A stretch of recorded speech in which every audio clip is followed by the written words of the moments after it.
Évangile de Jésus-Christ selon saint Luc, chapitre 1, versets 39 à 56. En ces jours-là, Marie se mit en route et se rendit avec empressement vers la région montagneuse, dans une ville de Judée.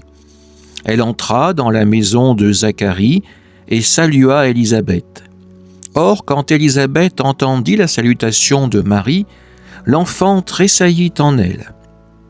Alors Élisabeth fut remplie d'Esprit Saint et s'écria d'une voix forte : « Tu es bénie entre toutes les femmes, et le fruit de tes entrailles est béni.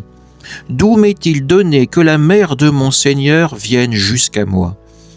Car lorsque tes paroles de salutation sont parvenues à mes oreilles, l'enfant a tressailli d'allégresse en moi. Heureuse celle qui a cru à l'accomplissement des paroles qui lui furent dites de la part du Seigneur. » Marie dit alors : « Mon âme exalte le Seigneur, exulte mon esprit en Dieu mon Sauveur. Il s'est penché sur son humble servante. Désormais, tous les âges me diront bienheureuse.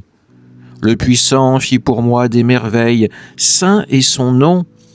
Sa miséricorde s'étend d'âge en âge sur ceux qui le craignent. Déployant la force de son bras, il disperse les superbes, il renverse les puissants de leur trône, il élève les humbles, il comble de bien les affamés, renvoie les riches les mains vides. Il relève Israël son serviteur, il se souvient de son amour, de la promesse faite à nos pères, en faveur d'Abraham et sa descendance à jamais. » Marie resta avec Élisabeth environ 3 mois, puis elle s'en retourna chez elle. Acclamons la parole de Dieu. Frères et sœurs, nous venons d'entendre Marie employer ce verbe « exalter ». Dans l'Écriture, exalter signifie élever, lever haut, glorifier, honorer. C'est Dieu qui élève les humbles et c'est l'homme qui est appelé à exalter le Seigneur. Aujourd'hui, en cette fête mariale, écoutons le chant qui jaillit de son cœur dans l'Évangile. Mon âme exalte le Seigneur, exulte mon esprit en Dieu mon Sauveur. Il s'est penché sur son humble servante. Désormais, tous les âges me diront bienheureuse.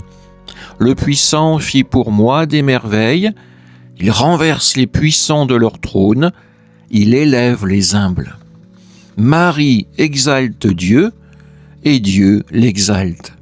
Voici le mystère que nous célébrons. Marie n'est pas une reine qui s'est élevée elle-même, elle est la servante du Seigneur.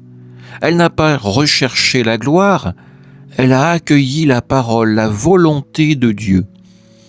Et parce qu'elle s'est abaissée dans l'obéissance de la foi, Dieu l'a élevée au-delà de tout ce que l'homme peut imaginer, non seulement dans son âme, mais aussi dans son corps, l'assomption et l'exaltation totale de celle qui a dit un véritable oui. C'est exactement le principe que Jésus enseigne. Quiconque s'élève sera abaissé, quiconque s'abaisse sera élevé. Marie en est la parfaite illustration.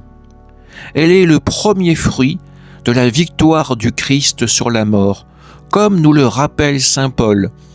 En premier, le Christ, ensuite ceux qui lui appartiennent. Marie appartient pleinement au Christ. Elle est déjà entrée dans la plénitude de la résurrection. Elle aussi, elle est la femme exaltée dans le ciel. La première lecture de l'Apocalypse nous montre une femme ayant le soleil pour manteau, la lune sous les pieds et sur la tête une couronne de 12 étoiles. Cette femme est Marie, et en elle est aussi représentée l'Église. Elle est exaltée, glorieuse, victorieuse face au dragon. L'Assomption n'est donc pas seulement un privilège personnel de Marie, c'est aussi un signe d'espérance pour nous tous. Ce qui a été accompli en elle sera accompli en nous si nous marchons à notre tour dans l'humilité et dans la foi. Dieu n'exalte pas les superbes, il disperse les orgueilleux, mais il élève ceux qui se reconnaissent petits, pauvres, dépendants de sa miséricorde. Aujourd'hui, Marie nous invite à faire comme elle. Exaltons le Seigneur. Comment ? Eh bien, en reconnaissant chaque jour les merveilles que Dieu fait dans notre vie, même les plus humbles, en acceptant d'être abaissés, de servir, de nous laisser dépouiller de nos prétentions, en gardant la parole de Dieu comme Marie l'a gardée dans son cœur, en espérant fermement que notre corps un jour sera lui aussi glorifié. L'Assomption n'est pas une fête lointaine, c'est une promesse. Marie, élevée corps et âme au ciel, est déjà là où nous sommes appelés à être. Elle intercède pour que nous aussi, un jour, nous soyons exaltés avec elle auprès de son Fils. Alors, frères et sœurs, laissons notre âme véritablement exalter le Seigneur dans la joie. Que notre vie, comme celle de Marie, devienne un Magnificat permanent et que par son intercession, nous apprenions la seule voie qui conduit à la vraie exaltation, l'humilité qui s'abandonne entièrement à Dieu. Amen.